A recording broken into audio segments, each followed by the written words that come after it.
Go ahead and get started. It's awfully quiet in here. Makes me nervous. Last week we ended with Sarai sending Abram into her handmaiden Hagar, and we're going to find out that didn't work out so well. Jason, would you say a prayer for us this morning?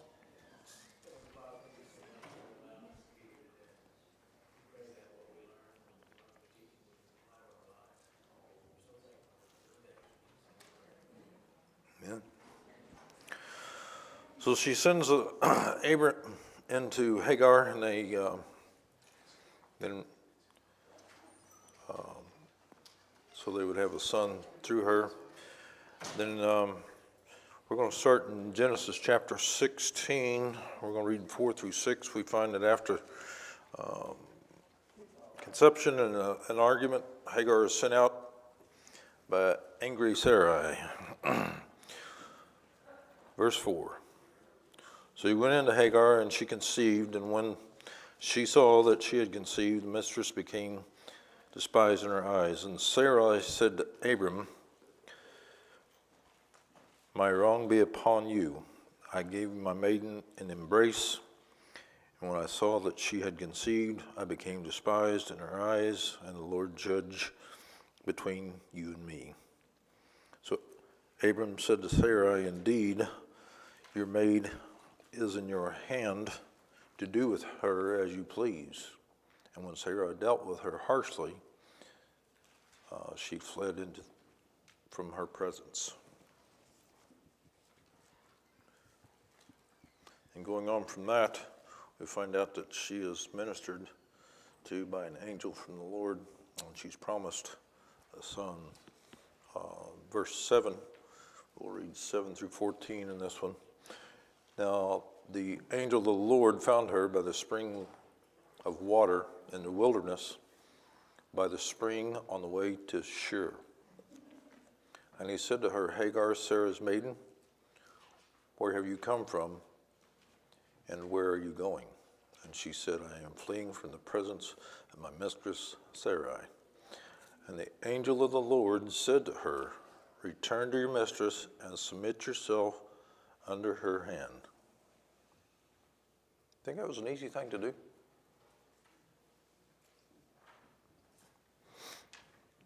Then the angel of the Lord said to her, "I will multiply your descendants exceedingly, so that you shall be counted for multitude." And the angel of the Lord said to her, "Behold, you are with child, and you shall bear a son, and you shall call his name Ishmael, because the Lord has heard your affliction. He shall be a wild man, and he shall be against every man's hand against him, and he shall dwell in the presence of all of his brethren." Then she called on the name of the Lord and spoke to her, You are the God who sees." For she said, "Have I also here seen him who sees me?" Therefore the well will be called Beer-lahai-roi. Observe it. It is between Kadesh and Bered. Then in verse 16, we find that she does give birth. 15, so Hagar bore a son, and Abram, his son, whose Hagar bore Ishmael. Abram was about 86 years old when he bore Ishmael. Okay. So now we're going to go from 86 to when he dies at age 175.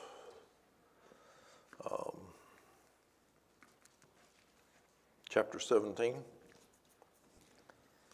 We'll read the first 5 verses here where God appears to Abram. Said, when Abram was 99 years old, the Lord appeared to him and said to him, "I am the Almighty God. Walk before me and be blameless, And I will make a covenant between me and you, and I will multiply you exceedingly. Then Abram fell on his face, and God talked to him, saying, As for me, behold, my covenant is with you, and you shall be a father of many nations. No longer shall your name be Abram, but you shall be called Abraham, for I have made you a father of many nations. 99 years old.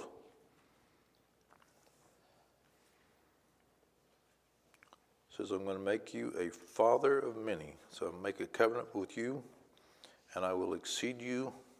I will multiply you exceedingly. One more year and he has a child. He's going to be 100 years old when the child comes. Would you like to have a child at 100 years old? How about 50 or 60 years? Yes, Ed. Another thing where he says, make you a father of a multitude of nations, and he's 99, you think, well, am I just going to have one child or am I going to have several children? Yeah, really. And we find out after. Kent sent me a birthday card, and it said, congratulations, I heard you were expecting. And on the inside, it said another birthday. That scared you, didn't it? Oh,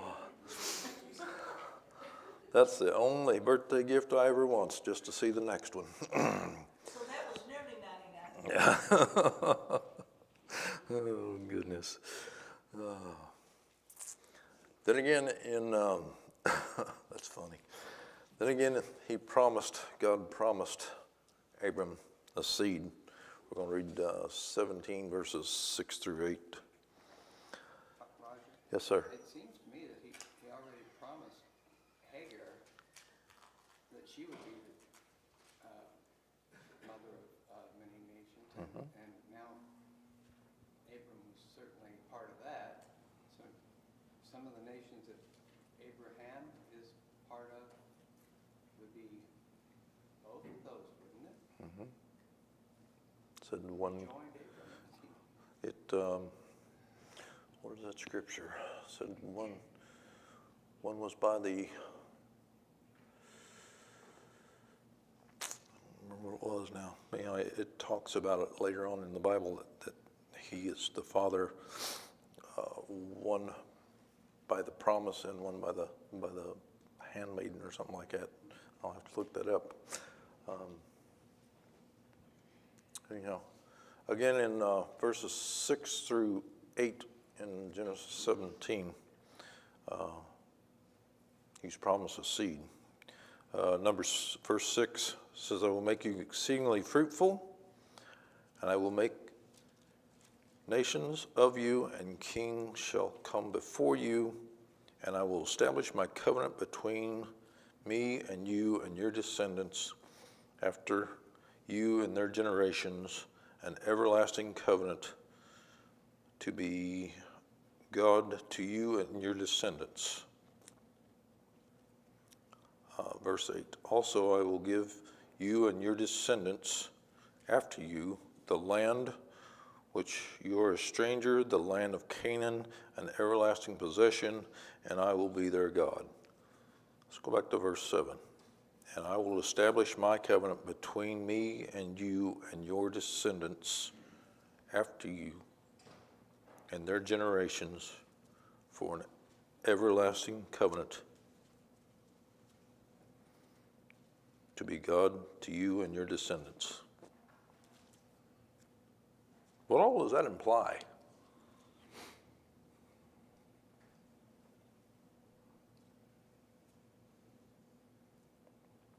What's he telling him there?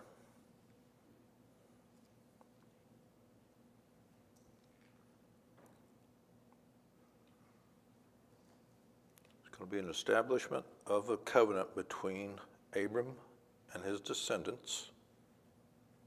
How far down the line does the descendants go? Clear to what?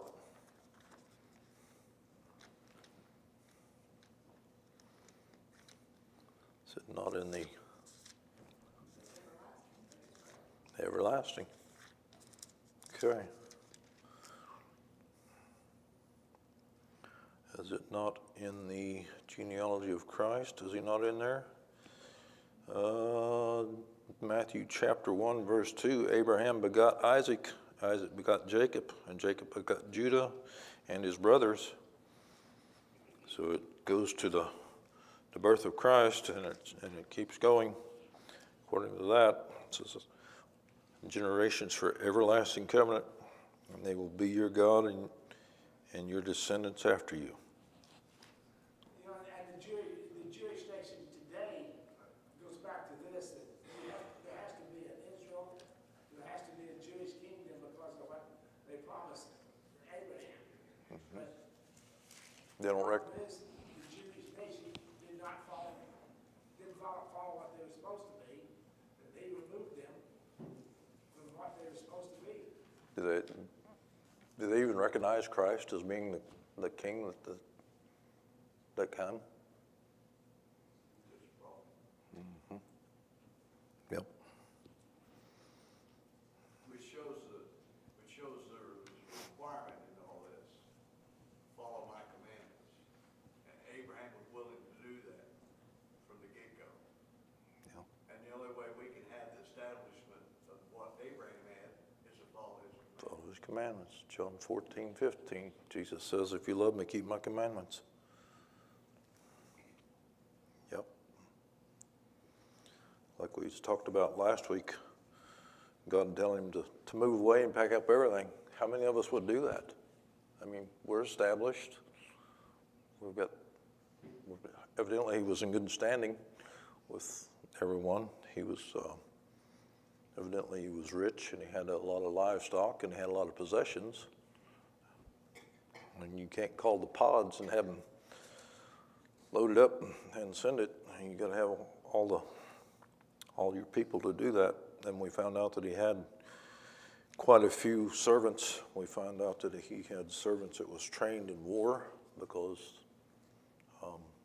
after Lot was taken, his trained servants went and got Lot back. So, I mean, he had quite a bit of stuff going on there.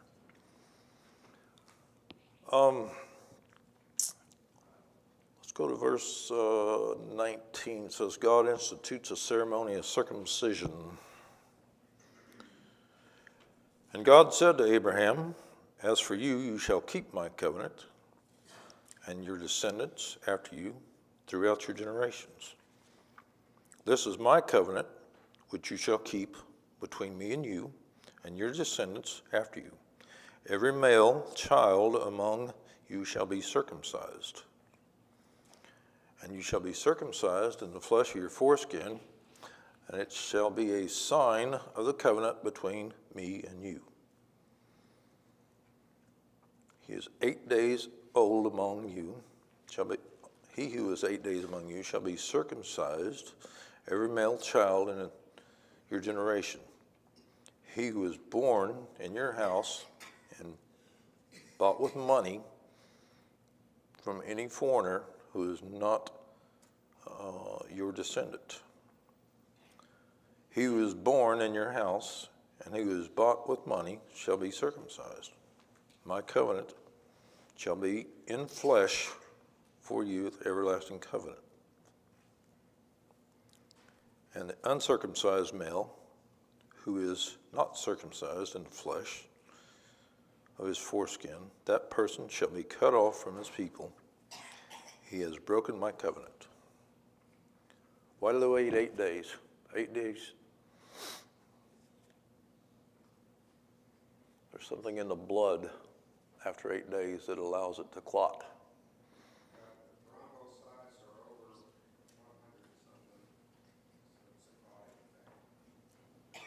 Okay. I knew there was something about it, but I don't know. I'm on blood thinners right now, so I can't clot. So here we go. We're going to change Sarah's name. 15 and 16. Then God said to Abraham, as for your wife Sarai, and as for Sarah, your wife, You shall not call her Sarai, but Sarah shall be her name. And I will bless her, and I will also give you a son by her, and I will bless her, and she shall be a mother of nations. Kings of people shall be from her.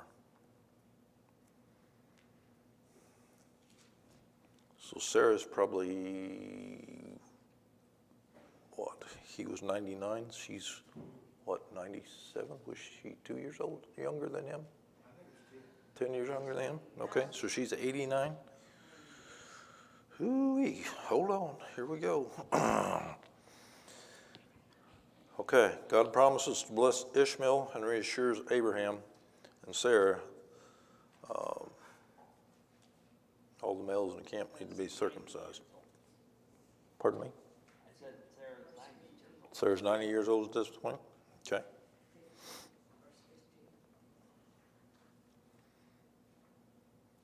Yep. All right. So let's go back to God's promise to bless Ishmael. We're going to read the 17 through 22.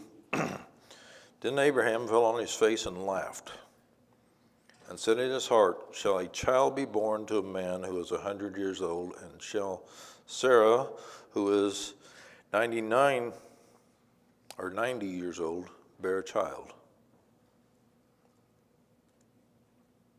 Well, did it happen? Yes, ma'am. You know, a couple chapters over, it talks about after the death of Sarah, Abraham taking Keturah and having like 8 more sons. Mm-hmm. So, do we know if that was chronological though? No, that, I don't know that, no. I can't answer that question. Do not know. So we're going to have a child at 100 years old and 90 years old. Verse 18, and Abraham said to God, oh, that Ishmael might live before me. Then God said, no, Sarah your wife shall bear you a son, and you shall call his name Isaac. I will establish my covenant with him for an everlasting covenant, and with his descendants after him. And as for Ishmael, I have heard you. Behold, I have blessed him. One page at a time, please. And make him fruitful, and will multiply him exceedingly, and he shall beget 12 princes, and I will make him a great nation. By my covenant I will establish with Isaac, whom Sarah shall bear to you at this set time next year. Then he finished talking with him, and God went up from Abraham. Verse 17, how many people would laugh at God? Said Abraham laughed. Abraham fell on his face and laughed and said in his heart, shall a child be born to a man who is 100 years old? Sometimes that's a natural reaction to something that's just so unbelievable. Yeah.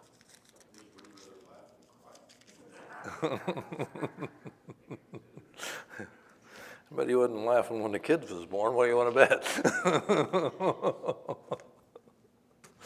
Oh, goodness. What did God tell Moses when he said, I can't go? He said, I'm the God that does what?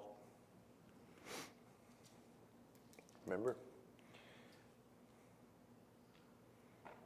Make the people speak, make them hear, make them see. So is there anything that is too great that I can't do? No, there's not.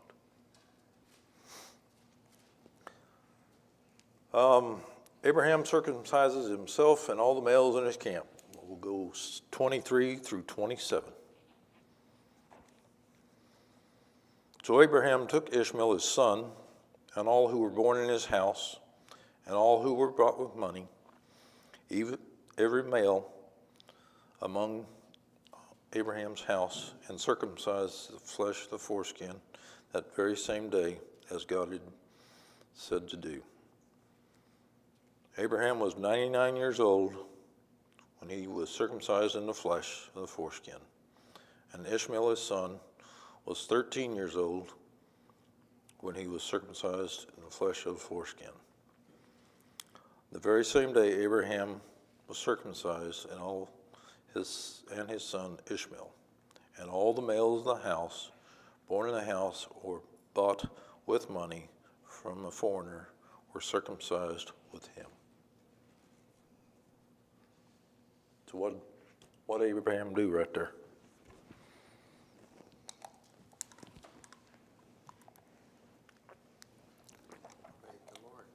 He obeyed the Lord. Yep. That was the covenant they was going to make with him in the flesh. They didn't wait any time, did it? It did then. Said that day. Yeah. They must have had a doctor on it. Probably did. He had people trained in war. I mean, I guess a nursemaid or somebody could do that. I don't know how that worked out. I just wondered, one of the reasons Sarah got away from the king was because she had brought a plague upon him, and I wondered if that was some kind of sexual disease. And now that we're taking care of Abram's sexual disease, that's one of the cures, to circumcise the I think that was more of emotional and a kind of thing there. I don't know. Let's go on. Abraham was visited by the Lord and two angels who again reassure him of Isaac's birth. 18, we'll read verses 1 through 15 in this stint. Then the Lord appeared to him by the terebinth tree in the Mamre. He was sitting in the tent door in the heat of the day. So he lifted his eyes and looked, and behold, 3 men were standing by him. And when he saw them, he ran from the door to meet them and bowed himself to the ground and said, My Lord, if now I have found favor in your sight, do not pass by your servant. Please let a little water be brought, wash your feet, and rest yourselves under the tree. And I will bring a morsel of bread that you may refresh your heart after you may pass by, and that you may pass by. And as much as you have come to your servant, they said, do as you have said. So Abram hurried into the tent to Sarah and said, quickly, make ready 3 measures of fine meal, knead it, and make cakes. And Abraham ran to the herd, took a tender and good calf, gave it to the young man, and he hastened to prepare it. So he took butter and milk and calf, which had been prepared and set before them, and he stood there underneath the tree as they ate. Then they said to him, where is your wife? So he said, here in the tent. And he said, I will certainly return to you according to the time of life, and behold, Sarah your wife shall have a son. Sarah listening at the door, which was behind them. Now Abraham said to Sarah, Abraham and Sarah were old, well advanced in age, and Sarah had passed the age of childbearing. Therefore Sarah laughed within herself. After I have grown old, shall I have pleasure with my Lord, also being old? And the Lord said to Abram, why did Sarah laugh, saying, shall I bear a child since I am old? Is anything too hard for the Lord? At the appointed time, I will return to you according to the time of life, and Sarah shall bear a son. Sarah denied it, saying, I did not laugh, for she was afraid. And he said, no, but you did laugh. One of those things, just like Suzanne said, it's kind of ridiculous to think of, but it happens. It says, is there anything too hard for the Lord? Haven't seen it yet.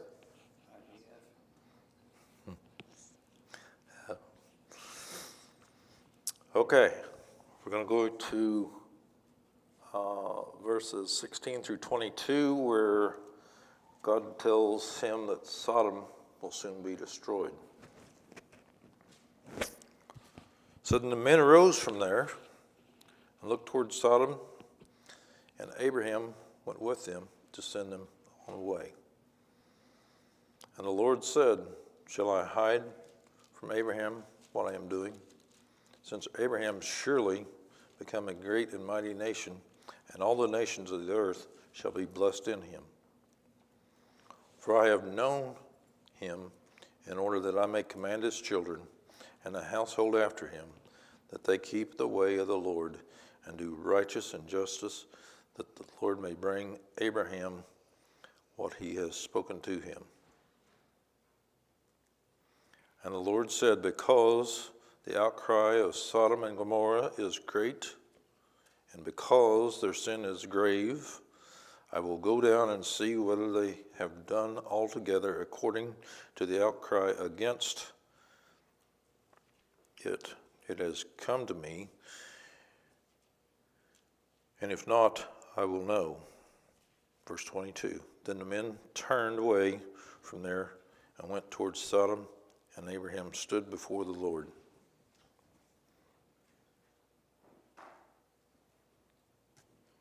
Who's in Sodom? Who's in Sodom? Lot and his wife. Okay. We're going to go, it says, God grants Abraham's request to spare the city if righteous souls are found. We'll read 23 through 33. And Abraham came near and said, would you destroy the righteous with the wicked? Suppose there are 50 righteous within the city. Would you also destroy the place and not spare it if 50 righteous were there? Far be it from you to do such a thing, to slay the righteous with the wicked, so that the righteous should be as the wicked. Far be it from you. So you judge all the earth and do right. So the Lord said, if I find in Sodom 50 righteous within the city, then I will spare all the place in their sake. 27, then Abraham answered and said, indeed, now I know, indeed, I who am, but dust and ashes have taken it upon myself to speak to the Lord. Suppose there were 5 less than 50 righteous. Would you destroy all the city for the lack of 5? So he said, if I find 45, I will not destroy it. And he said, suppose again, and he spoke again and said to him, suppose there are 40 found there. So he said, I will not do it for the sake of 40. And then he said, let not the Lord be angry, and I will speak. Suppose there are 30 should be found there. So he said, I will not do it if I find 30 there. And he said, indeed, now I have taken it upon myself to speak to the Lord. Suppose there are 20 should be found there. So he said, I will not destroy it for the sake of 20. Then he said, let not the Lord be angry, and I will speak but once more. Suppose there should be 10 found there. And he said, I shall not destroy it for the sake of 10. So the Lord went on his way as soon as he had finished speaking with Abraham, and Abraham returned to his place.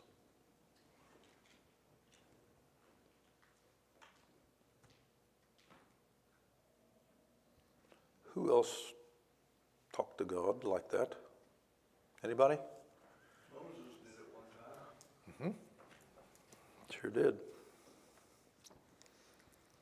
In the book of Job, all the times he says, if I could only talk to God, then what happened when God talked to him? Kind of turned tables, didn't he? He said, you just be quiet and let me ask you some questions. So, I don't know. I want to talk to God, but I don't want to laugh at God, and I don't want to argue with him. I'd like to talk to him. I do every time I pray, but I'd like to, one of these days, I want to see him face to face. Jesus even asked him, can this cup pass from me? Do I have to do this? In other words. That's right, in the garden, he prayed 3 times, let this cup pass from me. Sure did. Okay, we're going to jump to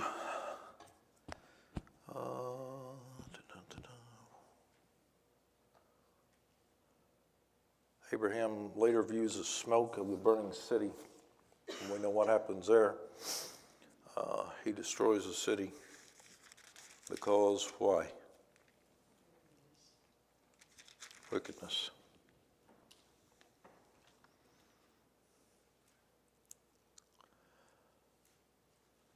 Let's read that, verse chapter 19. So they go down into the city and said, now therefore, verse 4. Now before they lay down, the men of the city, the men of Sodom, behold, old and young, all the people from every quarter surrounded the house. That's Lot's house. And they called to Lot and said to him, where are the men who came to you tonight? Bring them out that we may know them carnally. So Lot went to the door, through the doorway, and shut the door behind him, and said, please, my brethren, do not so wickedly. So what were the men wanting to do of the city? That's pretty bold. Very bold. Let them come out that we may know them carnally. Verse 7. And said, please, my brethren, do not so wickedly. See, I have 2 daughters who have not known a man. Please let me bring them out to you, that you may do to them as you wish, only not these men, since the reason they have come to the door under the shadow of my roof.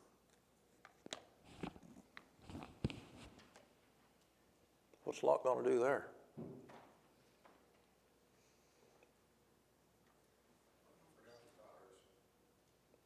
Give up his daughters, but save the strangers. You think Lot knew something, there was something special about these men? Yes. I think so. I think so. Okay, let's skip on down.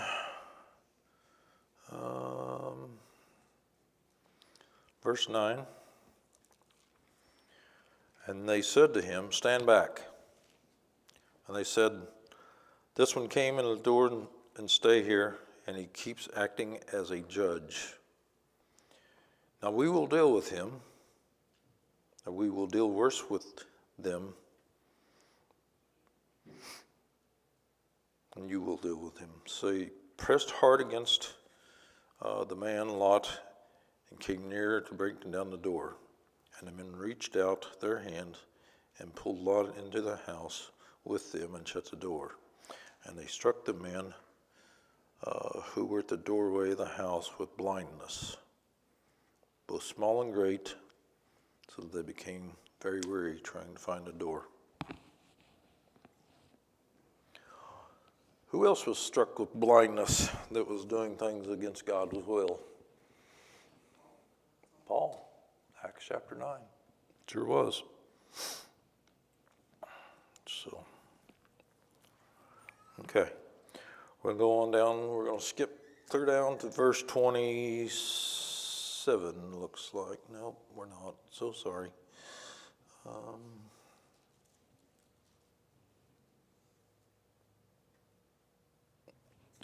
Skip down to 21. And he said to him, See, I have favored you concerning this thing also, in that I will not overthrow the city for which you have spoken. Hurry and escape here, for I cannot do anything until you arrive here. Therefore the name of the city was called Zor. The sun risen upon the earth, and Lot entered in Zor. The Lord rained brimstone and fire upon Sodom and Gomorrah, and from the Lord out of the heavens. So he overthrew those cities, all the plains, all the inhabitants in the city that grew on the ground. His wife looked back him, and she became a pillar of salt. What did God tell him not to do?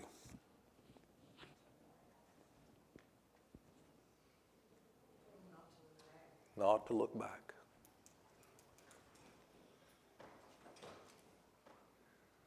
So she disobeyed. In Luke chapter 9,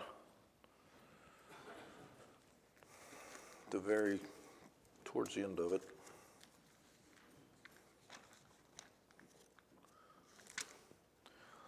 we're told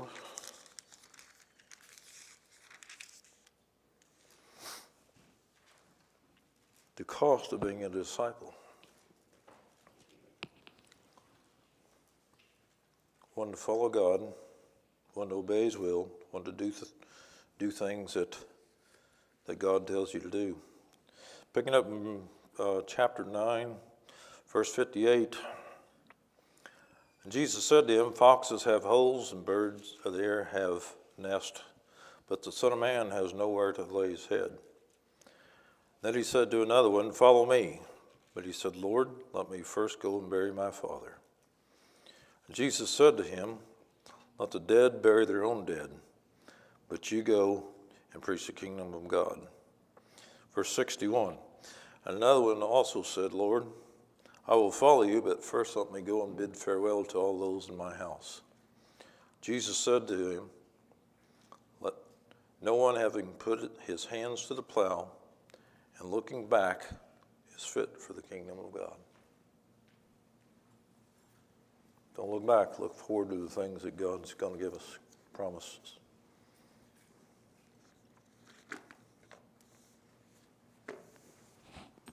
Comments?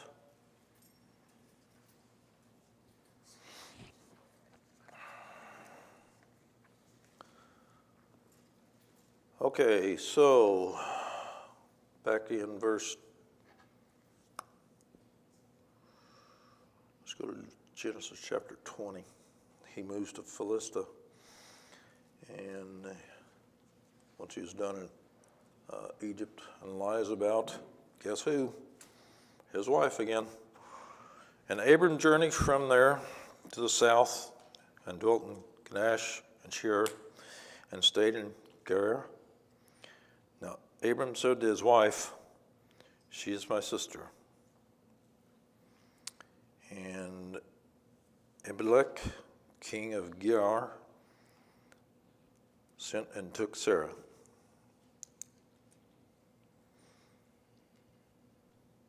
Second time, right? Yep. Okay. Later on, he prays and accepts the gifts from the king.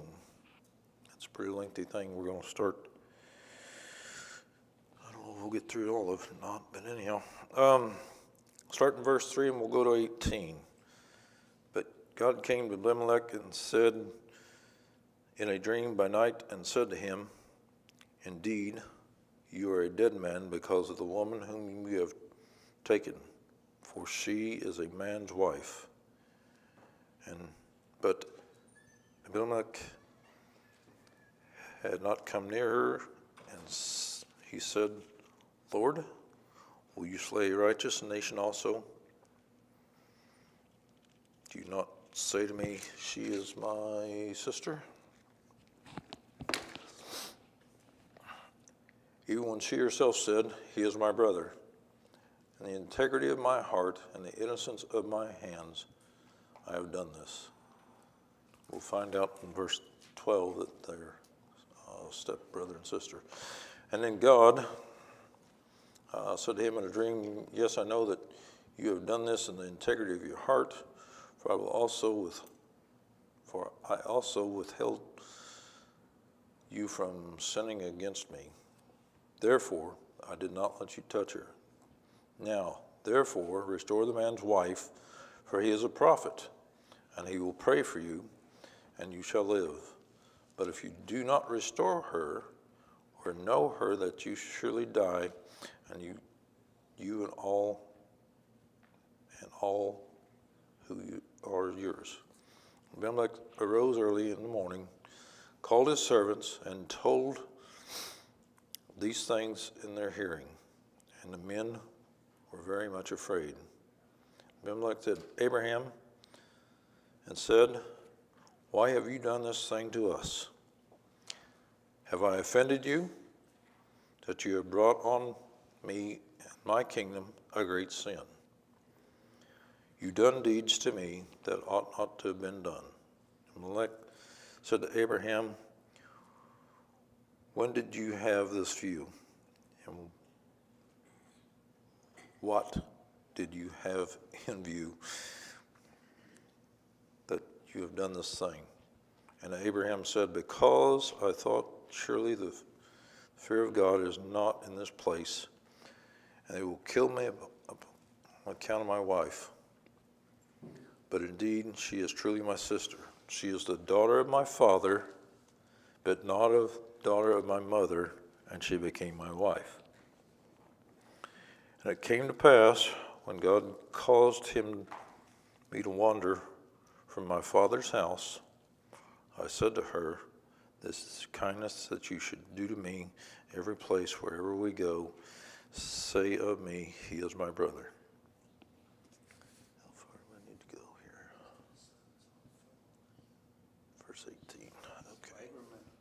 Abraham had a thought that was wrong, and he didn't think that the rest of the world feared God at all. I'd say he's probably right. Because Abimelech listened to God, Yeah, he did. talking to God. Yeah. God came to him in a dream, so evidently he has some sort of religion.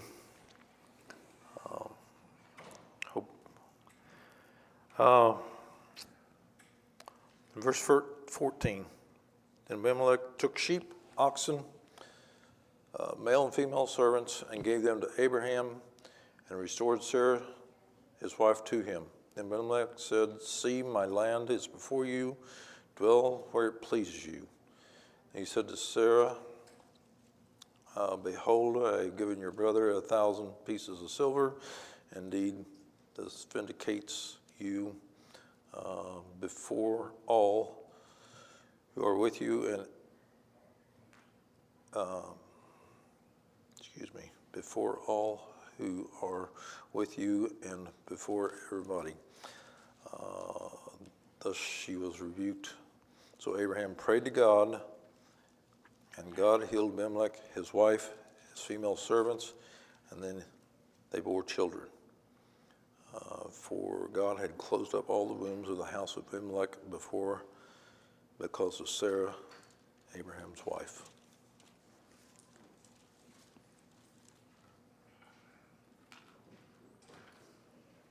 I think that's where I got the sexual disease idea. Closing the wombs. That was restored, though. Okay, we'll start there next week. After that, we're going to go to a reflection of Abraham's life, his influences, who mentions him and where he's mentioned. At least 10 of the individuals that refer to Abraham in their prayers, and then his legacy, if you want to call it that. So we'll get through his life here in a little bit. Thank you.